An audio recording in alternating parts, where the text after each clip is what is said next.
같이 하실까요? 무엇으로 여호와께 돌아갈까? 예. 하나님께 돌아가야 할 우리들인데 순간순간 날마다 또 완전히 하나님께로 우리 돌아가야 될 우리잖아요. 근데 우리가 무엇을 가지고 어떤 모습으로 주님 앞에 돌아가는 것이 마땅할까에 대한 그런 부분으로 말씀을 나누도록 하겠습니다. 제가 그림을 가져왔는데 PPT 넘겨주십시오. 예, 그림을 가져왔는데 마음에 드신 곳 여러분들이 한번 골라주십시오. 예, 마음에 드는 것, 저건 내 거다, 저 그림은 나다 하는 거 있으십니까? 예, 이 그림은 시인 박칠환 씨의 새해 첫 기적이라고 하는 시에서 제가 그림으로 만들어 봤습니다. 시를 제가 한번 낭독해 보겠습니다. 새해 첫 기적 박칠환. 황새는 날아서, 말은 뛰어서, 거북이는 걸어서, 달팽이는 기어서, 군뱅이는 굴렀는데 한날 한시 새해 첫날에 도착했다. 문장을 바꿔서 점점점 바위는 앉은 채로 도착했었다. 그죠? 굉장히 시사하는 바가 커요. 그죠? 무슨 얘기죠? 우리는 다 결국은 같이 된다는 거예요. 같은 모습일 거고 같은 어떤 결과일 거라고 하는 거죠. 여러분, 아무리 세상에서 빨리 뛰어도 많이 뭘 해도 결국은 한 자리에서 같은 모습, 같은 시각에.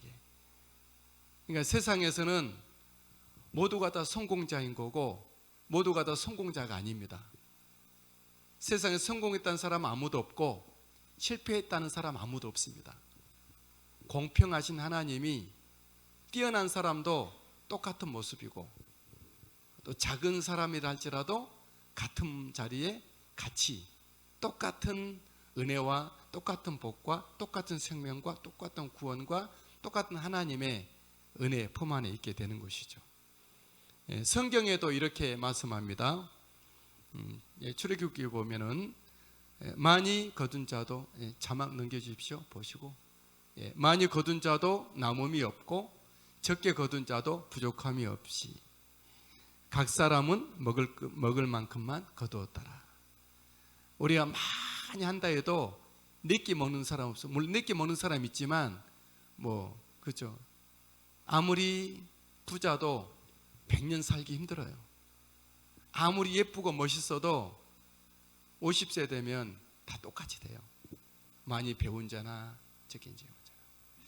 또 고린도후서 8장 15절에 이런 말씀이 있습니다. 기록된 것 같이 많이 거둔 자도 남지 아니하였고 적게 거둔 자도 모자라지 아니하였느니라. 그 말씀처럼 우리 황새의 모습으로 날아간다 할지라도 결국 더 가지 못하고 같은 곳에 안착을 합니다. 말처럼 막 뛰고 막 달리고 한다 할지라도 아무리 빨리 가지 못하고 같은 시각에 그 자리에 있습니다.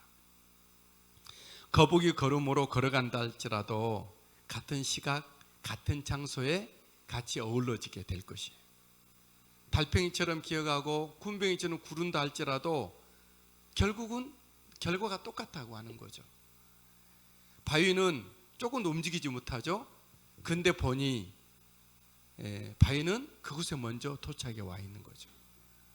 여러분, 세상 너무 그렇게 심각하게 살지 마시고 기뻐하시고 감사하시고 기도하시고 사랑하시고 베푸시고 오직 우리는 우리를 사랑해 주시는 우리 하나님을 예비하며 경배하며 사시게 되기를 바랍니다. 우리가 비록 약하고 나는 작고 많이 못하고 뒤져졌다 조금도 생각하지 마십시오. 꿈에라도 그런 생각하지 마십시오. 왜냐하면 다 같은 한날 같은 자리에 똑같은 모습으로 또 모이게 될 거예요. 잠시 여기 세상에서만 잠시 잠깐 약간 우열만 있을 뿐이에요. 우리가 나는 크고 많고 강하고 뛰어나다 그래서 자고하지 않게 되길 바랍니다. 다 한날 한시에 같은 자리에 똑같은 옷을 입고 우리는 똑같이 주님의 이름을 찬양하게 될 것입니다. 그러므로 우리는 그래도 우리를 사랑해 주시는 하나님을 섬기며, 그리고 이 경이롭고 그 지혜가 놀라우신 살아계신 하나님을 예배하며 또 주의 일을 열심히 감당하는 우리가 되시게 되기를 주의 이름으로 축복합니다. 오늘 읽으신 말씀은 호세아서의 마지막 장의 말씀이죠. 호세아서의 주제는 무엇이었습니까? 그래도 사랑해 주신 하나님. 그래도 우리가 망가지고 우리가 깨지고 부서지고 더럽혀졌을지라도 하나님은 그래도 사랑해 주신 하나님이 호세아서에서 열심히 말씀하고 있어요. 그렇다면 호세아서는 그래도 사랑해 주신 하나님인데 우리들을 향한 요구 반응이 뭐였죠? 그 하나님께로 그러므로 돌아가자. 그 하나님께로 돌아가자. 우리를 사랑해 주시되 그래도 사랑해 주신 하나님이니 이제는 우리의 몸과 마음과 삶을 돌이켜 하나님께로 돌아가자라는 것이 호세아서의 말씀이었습니다. 오늘 말씀은 특별히 그 하나님께 돌아가야 할 우리가 하나님께 더 돌이키고 돌아가야 할 터인데 어떤 모습으로 무엇으로 하나님께 돌아갈까 하는 것이죠. 우리는 어떻게 하나님께 돌아가야 됩니까? 첫 번째로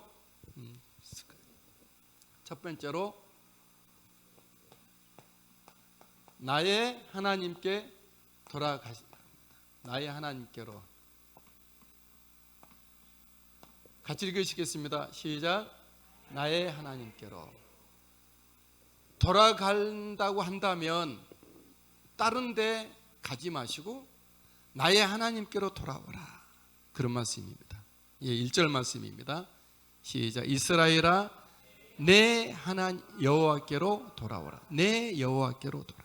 내 하나님 여호와께로 돌아오라. 내 하나님, 나의 하나님. 나의 하나님은 과연 누구일까요?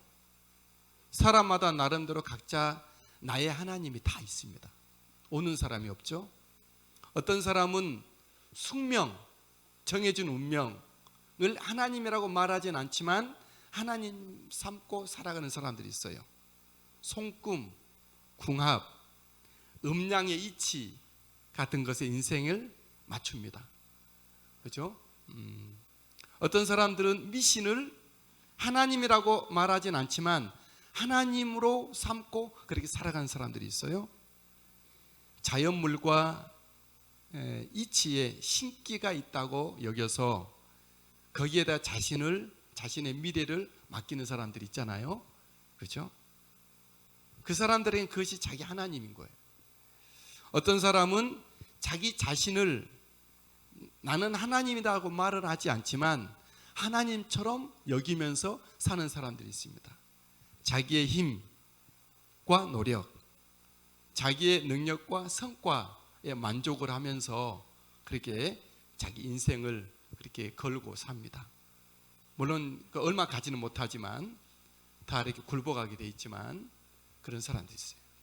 어떤 사람은 인공신, 가공된 신, 사람들이 만들어낸, 사람들이 고안하고 빚어낸 그런 신을 하나님이라고 부르지 않지만 다른 이름으로 부르지만 하나님처럼 여기고 삼고 그렇게 살아가는 사람들이 있어요.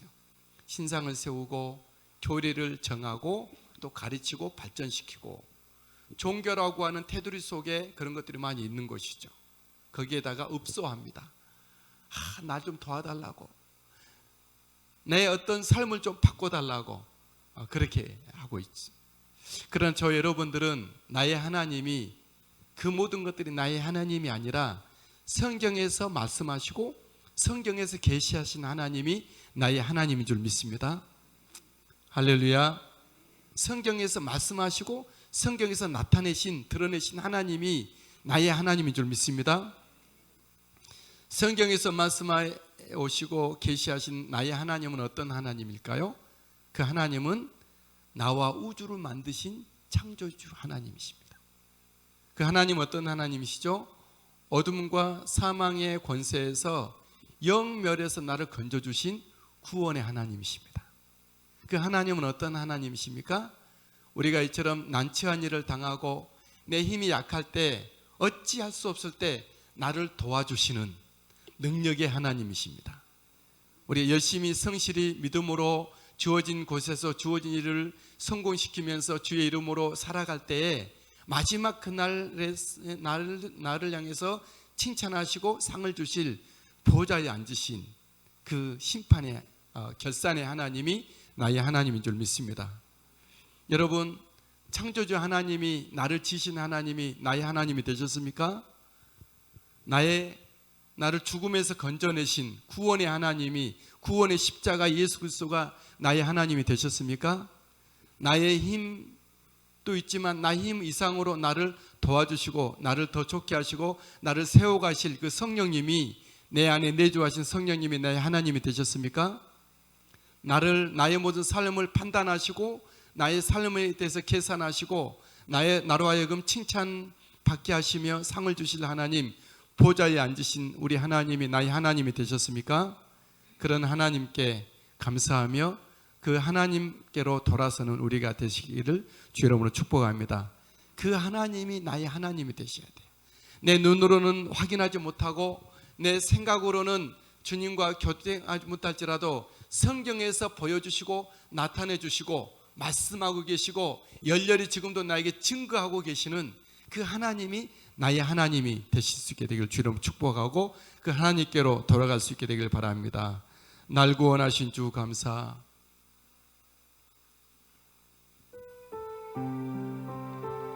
우리 찬양하겠습니다. 날 구원하신 주 감사, 모든 것 주심 감사, 지난 추억이네 감사, 주내 곁에 계시네, 향기로운 봄철에 감사, 외로운 가을날 감사, 사라진 눈물도 감사, 나의 영혼 평안에 응답하신 기도 감사, 거절하신 것 감사, 해처럼 높으심 감사, 모든 것 채우시네, 향기로운 봄철에 감사, 절망 중 위로 감사, 감사, 크신 사랑 감사히. 살아가지고 있는 내 모습이 달팽이 모습일지라도 또 거북이 모습일지라도 우리가 주님 앞에 감사하고 이런 나를 지으시고 건져주시고 도와주시고 함께 해주시다가 그런 나에게 상 주실 하나님을 바라보고 늘 내 자신을 돌이키는 우리들이 될 수 있게 되기를 주의 이름으로 축복합니다. 우리 하나님께 돌이킬 때 어떻게 돌이켜야 됩니까? 이건 이제 돌이키는 대상이 되겠죠. 우리 하나님께 돌이킬 때는 하나님의 말씀을 들고 하나님께 돌아가야 합니다. 이건 이제 지참물이겠죠. 사실 하나님 앞에 갈 때는 빈손 들고 가는 게 맞아요. 이 세상의 모든 것들은, 내게 있는 모든 소유들은 하나님의 나라에서는 쓰레기 축에도 들지 못하죠. 필요 없어요. 불필요합니다. 하나님 앞에는 하나도 필요 없는 거 소모품이에요. 하나님의 나라는 우리의 필요한 걸 다 예비되어 있기 때문에 그래요. 근데 하나님께로 가기 위해서는 나침판과 지도가 필요하겠죠. 그것이 바로 하나님의 말씀이라고 하는 것입니다. 이 말씀 읽겠습니다. 바로 자막을 바로 넘겨주세요. 이제 원고를 제가 드렸으니까 그대로. 너는 말씀을 가지고 여호와께로 돌아와서, 너는 말씀을 가지고 여호와께 돌아와라. 여러분, 하나님께 돌아갈 때는 다른 것이 아닌 말씀을 따라 돌아가야 될 줄 믿습니다. 하나님 앞에 갔을 때 말씀을 내밀어야 돼요. 주의 말씀이 이러하셨고 주의 약속이 이러하셨으니 주의 말씀을 따라왔고 주의 약속을 따라 내가 구합니다. 그리고 내가 복되신 말씀을 따르기 위하여서 주님 앞에 왔습니다 라고 우리는 해야 하는 것이죠. 하나님의 말씀을 따라 하나님께 돌아왔습니다. 하나님, 내가 복되신 말씀을 따르려고 주 앞에 돌아왔습니다. 이런 고백이 우리에게 있어지게 되기를 바랍니다. 우리가 말씀을 따라가면 바로 갈 수가 있는 것이죠. 1500년대 종교개혁의 문해 부흥과 함께 활자가 이렇게 책이 찍혀지면서 또 모든 그 미술과 음악 같은 것이 대중화되면서 성경책이 번역이 되면서 그때 종교가 리폼, 다시 개혁이 됐었어요. 그때 교회는 너무너무 빗나갔었죠. 예수님이 아닌 마리아가 숭배를 받았고 하나님이 아닌 교황의 말이 하나님의 말씀보다 우선시가 됐었죠. 그리고 보이는 교회 건물이 성전으로만 여겨졌던 틀린 신앙이 교회 안에 있었어요. 성전 안에 있으면 그 성당 안에 있으면 어떤 어려움도 없겠고 어둠이 오지 않겠다. 그런 어떤 엉터리 신앙이 거기에 자리를 잡았죠. 이때 주잉글리, 존 낙스 이런 분들이, 칼빈 이런 분들이 딱 내건거렸어요. 그러지 말고 이제 다시 우리가 성경으로 돌아가자. 말씀으로 돌아가자. 말씀적인 신앙으로 살자. 오직 말씀, 오직 성경, 오직 예수, 오직 믿음, 오직 은혜. 네 가지의 기치를 걸고 다시 이제 초대교회적인 믿음의 온전한 신앙으로 돌아가게 된 것이죠. 우리의 믿음과 신앙을 돌이킴에 있어서는 그 잣대와 그의 지팡이가 하나님의 말씀인 줄 믿습니다. 할렐루야. 하나님의 말씀대로만 우리가 한다면 틀림이 없을 것이고 하자가 없을 것이고 온전할 것이고 하나님의 말씀으로만 딱 선다면 우리는 하나님을 눈으로 보고 하나님의 음성을 듣고 하나님처럼, 하나님은 아니지만 신령한 사람이 되어지게 될 것입니다. 이 땅에서 우리가 후회 없고 유감 없고 온전한 삶을 살기 위해서는 하나님의 말씀을 따르면 되는 것입니다. 다 그렇게 100% 사는 사람은 없지만 어째 우리에게 주어진 우리의 믿음의 길이, 믿음의 참다운 모습이 말씀이 있으니 말씀에 가까이 하는 우리 모두가 되시게 되기를 주의 이름으로 축복합니다. 우리가 무엇으로 하나님께 돌아갈까요? 세 번째로는 우리가 무엇으로 하나님께 돌아갈까요? 하나님께 돌아갈 때 찬양을 부르며 하나님께 가야 될 줄 믿습니다. 하나님께 돌아가는 모습이겠죠.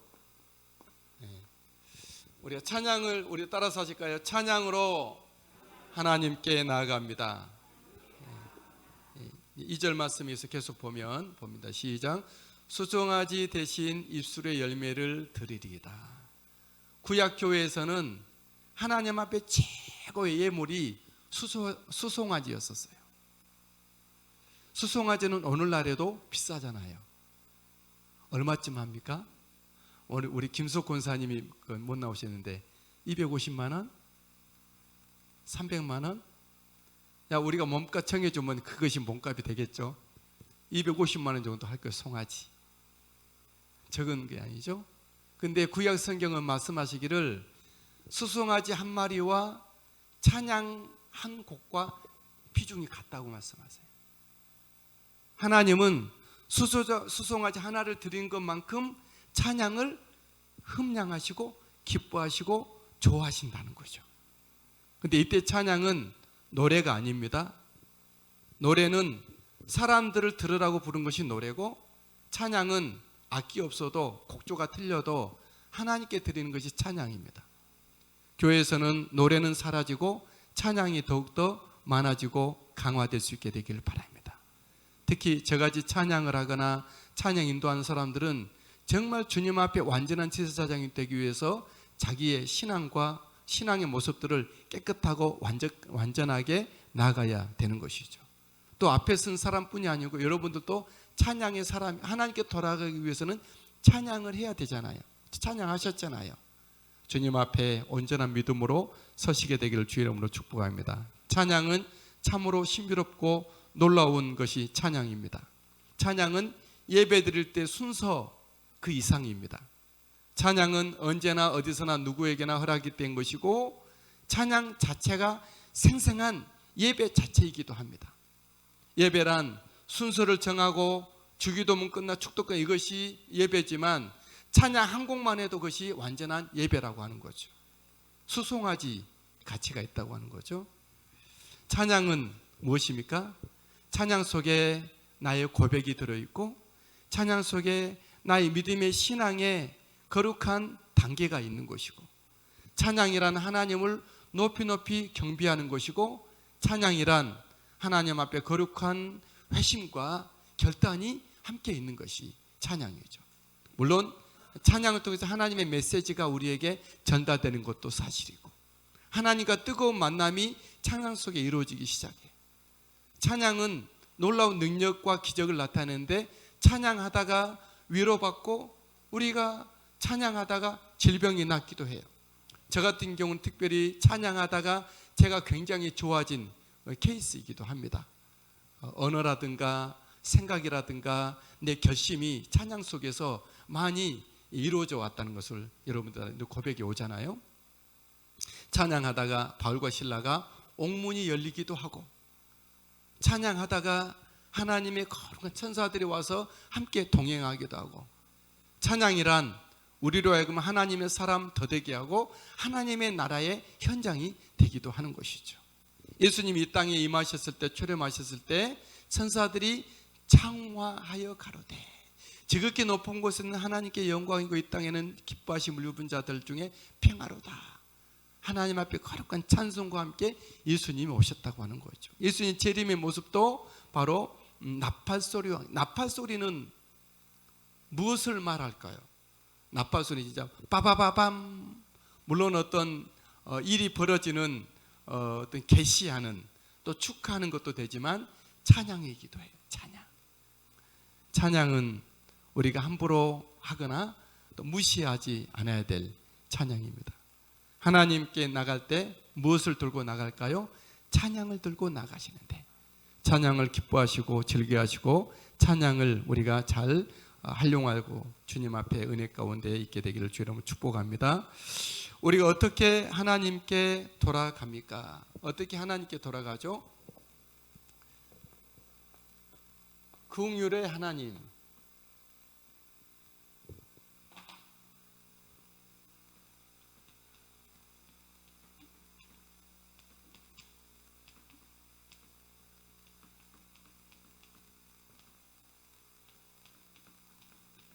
지지지탱이라고 해도 되고, 우리 어떤 길을 갈 때 지팡이를 잡잖아요. 그죠? 손을 잡고 간다 할지, 우리 하나님께 돌아갈 때 무엇을 지지하고 무엇을 지탱하여 무엇을 의탁하여 가죠? 긍휼의 하나님을 의지하고 돌아가라 말씀하고 있어요. 7절 말씀을 읽겠습니다. 그 위에 7절, 그 위에 7절입니다. 그 많이 넘어간 것 같은데 7절. 예, 시작. 아닙니다. 그 위에. 제가 읽겠습니다. 그 그늘 아래 3절입니다. 3절이군요. 3절.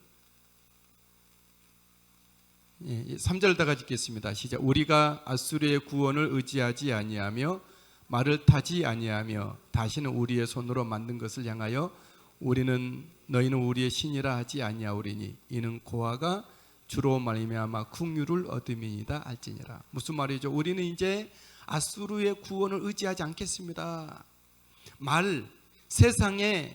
세상적인 그런 것들을 의지하지 않겠습니다. 우리 손으로 만든 것, 허무한 것들을 의지하지 않겠고, 누구를 의지하죠? 고아가 긍휼을 얻은 그 긍휼의 하나님을 우리가 의지하겠습니다 라고 말씀하고 있어요.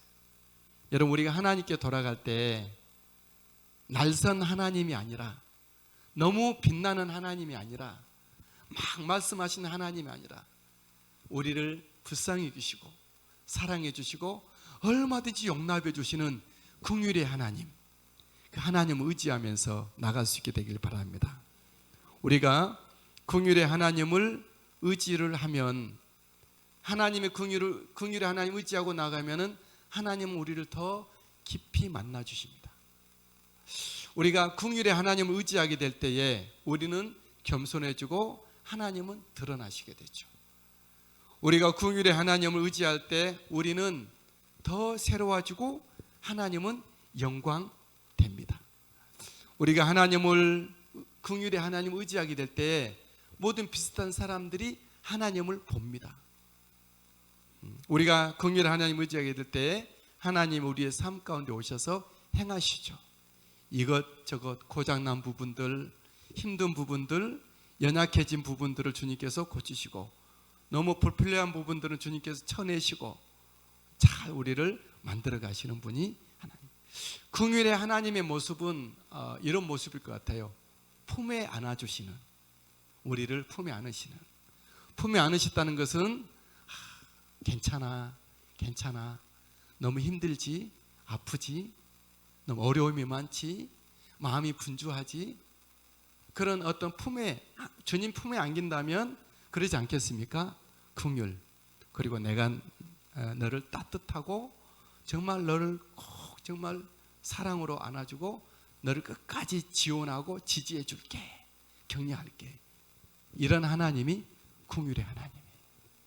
우리가 하나님의 긍휼을 받지 못하면 우리는 세상에서 거친 삶을 살게 돼요.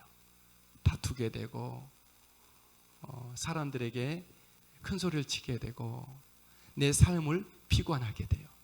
그러나 아무리 우리가 연약하고 부족하고 내 몸이 아플지라도 긍휼의 하나님을 만나면 늘 그 사람의 얼굴은 천국인 것이죠. 긍휼의 하나님, 나를 이해하시는 하나님, 나만 가지고 있는 비밀을 주님께서 어루만져 주시는 하나님, 내가 세상에서 밀리고 중심이 들지 못하고 늘 흔들려서 정말 정처 없는 나를 보듬어 주시는 하나님, 그 하나님 때문에 안정감 있게 살게 된다는 것이죠. 그래서 더 많은 사람을 사랑하게 되고 더 많은 것들을 이해하게 되고 용납하게 되는 하나님의 사람으로 서게 되니 우리 모두는 다 긍휼의 하나님을 의지하고 돌아가시게 되기를, 주님께로 돌아가는 우리가 되시게 되고 주 이름으로 축복합니다. 오늘 말씀은 또 과연 그러면 누가 하나님께 돌아와야 하는지를 말씀합니다. 여러분, 누가 하나님께 돌아와야 됩니까? 저 하나님께 멀리 간 그런 사람들이 돌아와야 되는 것은 맞아요. 반드시 집 나간 탕자가 아버지께 돌아오는 것은 맞죠. 그런데 그 탕자만 하나님께 돌아올 것이 아니라 집안에 있는 큰아들도 아버지께 돌아와야 돼요. 저도 아직 주님 앞에 돌아왔다고 하고 제 인생을 주님께 완전히 100% 맡겼지만 아직도 주님 앞에 덜 돌아온 부분들이 저에게 있을 거예요. 어떤 부분에서는, 특히 나이가 젊으신 사람들은 찬송은 죽도록 충성하리 하지만 집에 가서는, 사회 가서는 아니지, 세상을 한번 놀아봐야지, 나도 내 꿈을 한번 이뤄봐야지, 그러면서 그렇게 좀 그 마음이 늘 찢어지고 갈라지는 때가 이제 젊음의 때죠. 창조주 하나님을 기억해야 되지만 젊을 때 입으로는, 입술로는 주님을 기억하고 주님을 부르지만 우리의 마음과 삶과 내 시간을 보내는 것은, 예배 시간이 그조차도 완전하게 주님 앞에 꼬린되지 못한 사람들이 많이 있다는 거죠. 그 부분을 돌이키라는 거죠.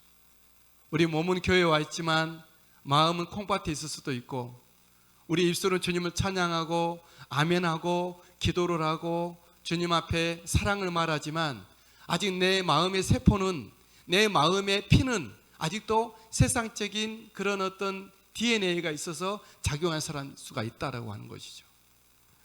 그런 모든 부분들을 돌이키고, 그러니까 우리의 신앙생활이란 순간순간 날마다 주님께 돌이키다가 꼬린을 가게 되는 것이죠. 어떤 신학자는 이렇게 말을 해요. 죽음이 무엇인가? 사람이 왜 죽죠? 죽음이란 태어날 때부터 죽기 시작하는데 내려놓는 거죠. 하나 둘. 그리고 다 내려놓고 이제 하나님만 남게 하는 것. 결국은 다 돌이켜서 완전 하나님께 돌이키는 순간이 죽음이다, 그런 말을 해요. 죽음이라고 표현하지 않고 이것은 하나님께 완전히 새롭게 가입된 날이다, 그런 말을 해요. 좀 일리가 있죠? 우리는 이 땅에 사는 동안만큼은 늘 계속해서 하나님께로 돌이키는 우리들이 될 수 있게 되기를 바랍니다. 주님께 돌이킬 수 있는 우리들이 될 수 있게 되길 바랍니다. 그럼 과연 누가 주님께로 돌아와야 되는가? 7절 말씀 읽겠습니다. 시작. 그 그늘 아래에 거하는 자가 돌아올지라. 그 그늘 아래 거하는 자가 돌아올지라. 그 그늘. 그 그늘인 어떤 그릇이 무엇일까요? 그 그늘 그랬어요. 그는 뭐 당연히 하나님이시죠. 하나님. 그늘이란 하나님의 선택, 하나님의 부르심, 하나님과 약속, 예수 그리스도의 보혈이 뿌려진 사람, 하나님의 사랑 가운데 있는, 하나님의 섭리 가운데 있는 그런 모든 사람 지칭하고 있습니다. 저와 여러분들이 하나님의 그늘 가운데 사는 자인 것을 믿습니까? 하나님의 이 땅에 살지만 하나님의 그늘, 이스라엘 백성들이 광야 동안에 사는 동안에 하나님의 불기둥과 구름기둥 가운데 그들은 행했어요. 하나님의 그늘 아래 있었던 것이죠. 하나님의 그늘 아래 있던 그들로 하여금 하나님은 그의 마음을 계속 하나님께로 돌이키게 했어요. 그들의 성향이, 삶의 방향이 하나님께 돌이키게 했다고 하는 것이죠. 양치기 하는 사람들은 양을 치는 모습으로 더 잘하면서 열심히 하면서 하나님께 돌이켜야 했고, 모세같이 이스라엘을 치는 목자는 이스라엘 잘 돌보면서 그는 60만 대군들을 이끌면서 날마다 모세조차도 하나님께로 돌이키는 자이어야 했어요. 우리 구주 예수 그리스도도 이 땅에 사는 날 동안 제자들을 사랑하고 그들의 앞에서 말씀과 기적과 여러 가지 하나님의 일들을 이루어 가시면서도 예수 그리스도의 마음은 하나님께로 늘 향해 있었잖아요. 저와 여러분들이 이 땅에서 주어진 자리에서 주어진 일들을 잘 세밀하게 면밀하게 검토하시고 잘 계획을 세우시고 정말 여러분들이 집행을 잘 하시면서 추진력 있게 해 가시면서도 성과를 내시면서 계속해서 하나님께 마음을 두고 하나님을 향하여 있는 우리들이 될 수 있게 되길 바랍니다. 그래서 우리의 마음의 화살표는 하나님께 있어야 돼요. 하나님께. 세상을 향해서 열심히 일을 하지만 늘 또 하나님께로 돌이키고 하나님께 묻고 하나님의 지시를 받고 지혜를 얻어서 우리의 삶을 더 잘하게 되고 그런 은혜가 있어야 될 줄 믿습니다. 할렐루야. 우리가 아주 잘 아는 유명한 말이죠. 물을 떠난 고기는 혹 살 수 있을지라도 주님 떠난 사람은 살 수가 없다. 이 말을 이제 현대 버전으로 제가 바꿔봤어요. 스마트폰을 떠난 사람은 혹 살 수 있을지라도 하나님 떠난 우리는 살 수가 없네. 이해가 되셨어요? 스마트폰 떨어지면 못 살잖아요. 죽잖아요. 그죠? 스마트폰 떨어지면 살 수 있을지 몰라도 예수 떠난 우리는 살 수가 없네. 우리는 하나님 그늘 안에 있는 우리들이기에 늘 하나님께로 돌이키는 우리의 시선과 마음의 시선과 우리의 어떤 마음의 성향과 우리의 삶의 습관들과 우리의 모든 삶의 자락들이 주께로 향하여 있는 우리 모두가 되시게 되기를 주의 이름으로 축복합니다. 우리 하나님은 굉장히 통이 크신 하나님이십니다. 하나님께 돌아올 때 어떤 사람이 어떤 심령 어떤 모습일지라도 하나님은 크게 용납하시죠. 이스라엘이 하나님께 돌아올 때 하나님은 반역을 고치신다 했어요. 4절에 내가 그들의 반역을 고치고, 이스라엘을 하나님은 더 사랑하신다 그랬어요. 4절에 기쁘게 그들을 사랑하리니, 이스라엘에게 내려졌던 저주와 진노를 거둬가신다고 했어요. 4절에 나의 진노가 그에게서 떠났습니다. 통큰 하나님은 하나님께로 우리가 돌아올 때 하나님은 새로운 은혜를 약속하십니다. 이슬과 같이 임하시겠다 말씀합니다. 5절에 내가 이스라엘에게 이슬과 같으리니. 소나기하고 이슬은 다릅니다. 소나기는 아무 쓸데없는 비죠. 다 흘러가 버리죠. 이슬은 오는 대로 100% 젖어들고 스며들어서 햇빛이 없는 상태에 이슬이 오기 때문에 다 약비가 되는 것이죠. 우리 하나님이 하나님께 돌이킬 때는 하나님의 모든 행하심이 우리에게 이슬처럼 젖어들어서 은혜를 주실 줄 믿습니다. 우리가 하나님께로 돌이킬 때 우리는 꽃피고 뿌리 깊은 나무처럼 아름답고 향기롭고 열매로 번영하게 하시겠다고 합니다. 5절 말씀, 백합화같이 피고 백향목같이 뿌리 박히리라. 6절에 가지는 펴지며 아름다움은 그의 향기는. 7절 풍성하고 꽃피며 포도주같이 되리라. 8절에 네가 나로 말미암아 열매를 얻으리라. 이 마지막 절을 보십시오. 우리의 노력이 아니라 하나님의 은혜로 열매를 얻는 신앙, 얼마나 좋습니까? 사람들은 자기 힘과 자기 노력으로 열매를 얻어요. 그것도 훌륭하고 너무 잘한 거예요. 근데 하나님은 그거 말고 너의 일한 것 없이 네가 우물 파지 않아도 먹게 하고 네가 심지 않은 데서 거두게 하며, 우리 하나님은 그렇게 하나님 주신 열매로 얻는, 걷는, 거두는, 추수하는 사는 사람들이 있는데, 올해는 우리의 일에 최선을 다 누구보다 잘해야 되지만, 탁월해야 되지만 하나님의 은혜로 열매가 거두어지는 은혜가 있도록 주 여러분을 축복합니다. 오늘 말씀에서는 호세아서를 딱 닫으면서 그 시대의 지혜자가 누구인가를 말씀합니다. 여러분, 시대마다 이 시대의 지혜자는 누구일까요? 어떤 세상 이치에 밝은 사람이 지혜자일까요? 세상에서는 그렇게 말을 하죠. 성경에서는 하나님의 도를 따라 하나님께로 돌이키는 자가 가장 지혜롭고 총명한 자다라고 말씀합니다. 9절 말씀, 호세아서 마지막 절 말씀이죠. 같이 읽겠습니다. 누가 지혜가 있어 이런 일을 깨달으며 누가 총명이 있어 이런 일을 알겠느냐. 여호와의 도는 정직하니 의인은 그 길로 다니거니와 그러나 죄인은 그 길에 걸려 넘어지리라. 죄인은 그 길에 걸려 넘어지지만 의인은 그 길로 다니는데 그 길은 뭐죠? 여호와의 도, 여호와께 돌아온다고 하는 이 도를 지혜자, 시대적인 지혜자들은 하나님께로 돌이키는 거죠. 늘 말씀드립니다. 우리는 하나님께 돌이킨다고 해서 맨날 교회에서만 기도만 하고 있고 그 기도원에서 그냥 철학 음식하고 있고 그것만 하고 있는 것이 아니라 열심히 가정생활하고 열심히 우리에게 모두 직장생활 하시면서 늘 고민하고 걔가 머리 짜면서 열심히 땀을 일하면서 우리는 영혼은 하나님께로 돌이켜야 돼요.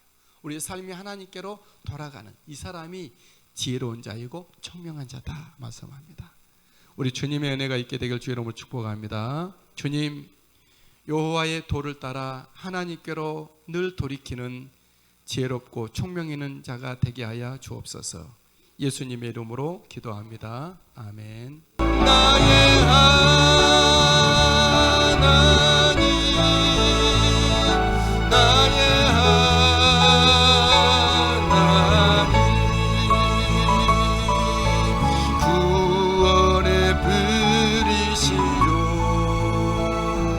나의 산성이라.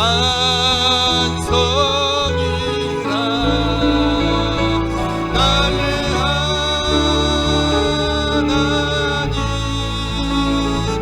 나의 하나님,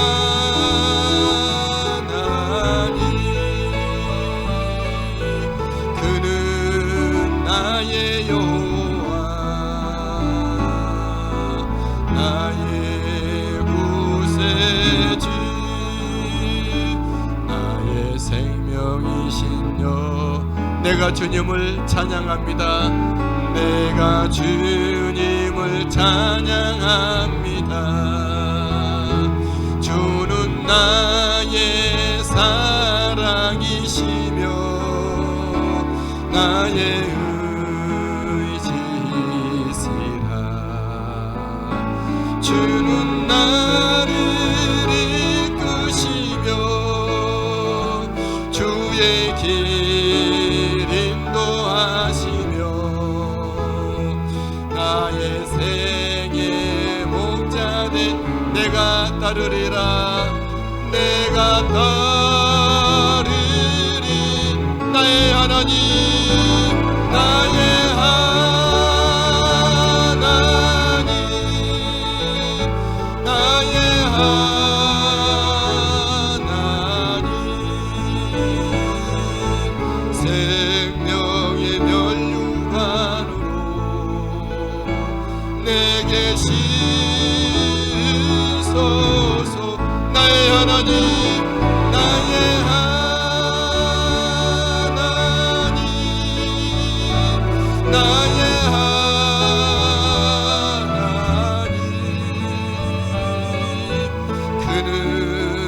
나의 여호와 나의 구세